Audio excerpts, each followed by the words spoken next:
Assalamualaikum warahmatullahi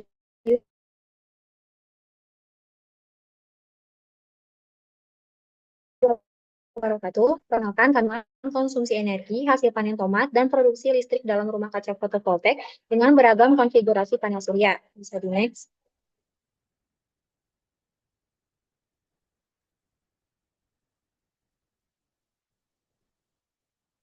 Nah, ini merupakan anggota kelompok kami. Bisa di next.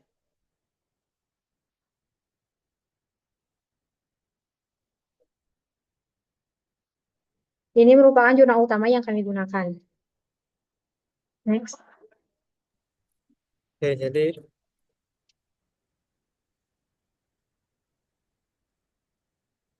dengan meningkatnya populasi global yang diproyeksikan mencapai 9,7 miliar pada tahun 2050, eh, terjadi tantangan besar dalam pembangunan berkelanjutan untuk memastikan keamanan pangan.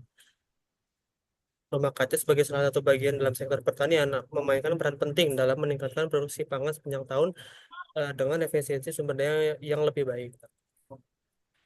Konsumsi energi dalam rumah kaca mencakup sekitar 20 hingga 30% dari total biaya produksi.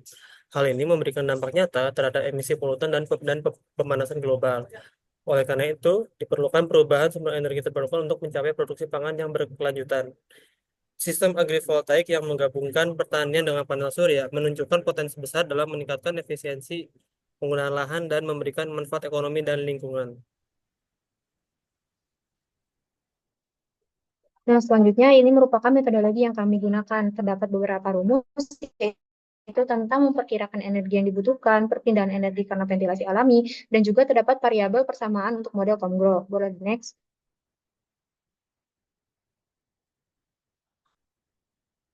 Nah, ini juga ada rumus terkait laju ventilasi pada rumah kaca, laju bukaan ventilasi rumah kaca, dan juga rasio pembukaan terhadap luas lantai rumah kaca. Bisa di next. Nah, ini juga ada rumus yang memperhitungkan terkait daya listrik yang dihasilkan dari panel surya. Bisa di next.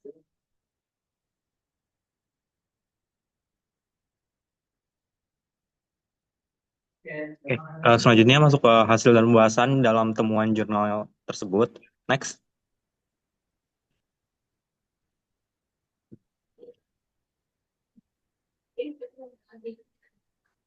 Jadi berikut merupakan input serta output eh, pada jurnal yang kami review. Pada input energi terjadi input dari energi matahari, kemudian ada input pendinginan, kemudian dilanjutkan ada pemanasan dan ventilasi dari rumah kaca. Kemudian untuk output tersendiri ada evapotranspirasi dari tanaman yang dibudidayakan, kemudian ada radiasi gelombang panjang, konveksi, dan energi infiltrasi udara.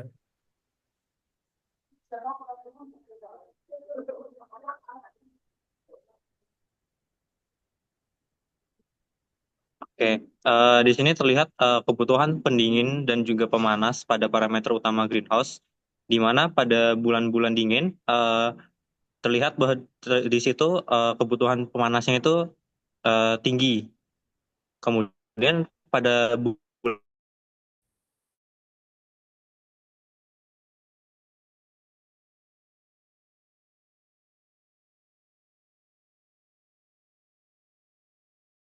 bulan-bulan panas seperti bulan-bulan tersebut.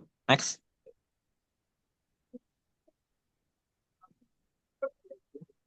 Oke.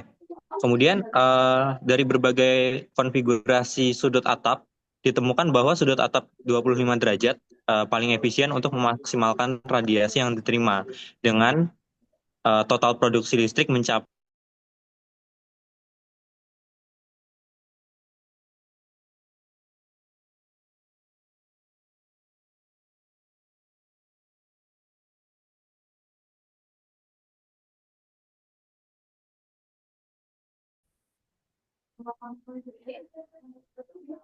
Oke. Kemudian dalam tabel 2 ini dijelaskan efek radiasi dalam rumah kaca dan juga perpindahan energi. Nah, di sini terlihat bahwa rasio penutup atau rasio penutup fotovoltaik mempengaruhi radiasi yang diterima di dalam rumah kaca. Semakin besar rasio penutupnya, semakin sedikit cahaya yang masuk, sehingga menurunkan evapotranspirasi dan kebutuhan pendingin pada musim panas. Namun, pada hari-hari dingin, penutup fotovoltaik mengurangi radiasi panas matahari yang masuk, sehingga meningkatkan kebutuhan pemanasan. Analisis dalam jurnal menunjukkan bahwa rasio penutup antara 20 hingga 25% memberikan keseimbangan optimal antara pengurangan energi matahari yang masuk dan juga efisiensi konsumsi energi. Di mana dapat dilihat dalam tabel bahwa pengurangan solar energinya hanya sebesar 20% dan tetap stabil pada bulan panas dan juga bulan dingin. Next.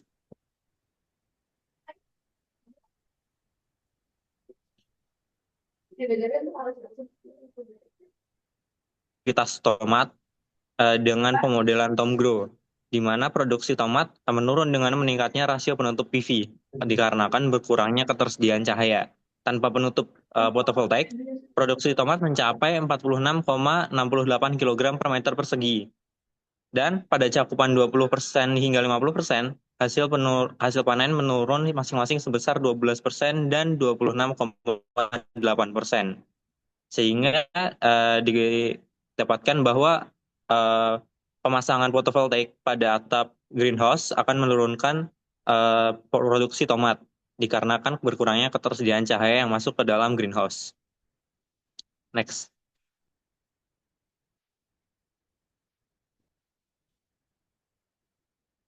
Baik, untuk selanjutnya yaitu distribusi cahaya dari berbagai susunan panel, di mana di sini tuh terdapat 4 panel. Untuk yang panel A sendiri, dia tuh disimpan pada bagian yang dekat dengan dinding sisi selatan pada bagian atap selatan. Nah, sedang dinding utaranya itu ditempatkan pada bagian punggung rumah kaca. Nah, untuk si panel B sendiri, dia tuh disimpan pada atap selatan sama dengan panel A, dan pada bagian utaranya itu dipindahkan ke lebih bawah.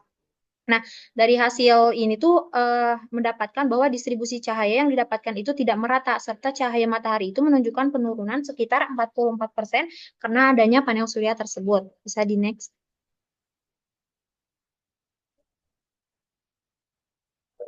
Nah, untuk panel C sendiri, dia tuh ditempatkan secara simetris di antara kedua sisi, serta pada sisi lain, si susunan kotak itu dibuat secara asimetris. Dan untuk si panel D itu ditempatkan pada sisi yang lebih dekat dengan dinding pada bagian samping, serta panel yang dipasang pada bagian tengah itu lebih sedikit.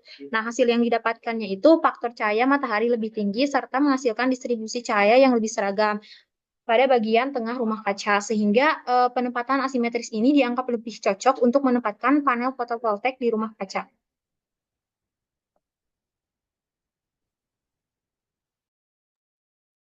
Ya, jadi dari jurnal yang telah kita bahas diperoleh kesimpulan bahwa rumah kaca dengan energi yang berasal dari panel surya dapat menghasilkan listrik dari matahari sekaligus mendukung produksi pangan. Contohnya adalah tomat.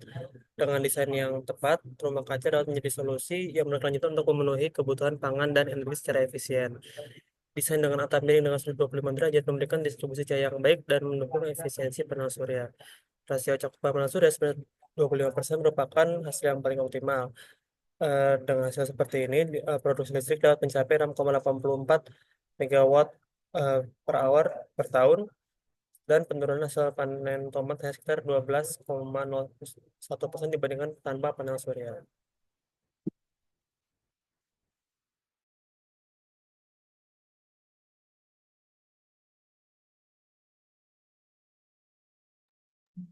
Sekian dari presentasi yang kami lakukan.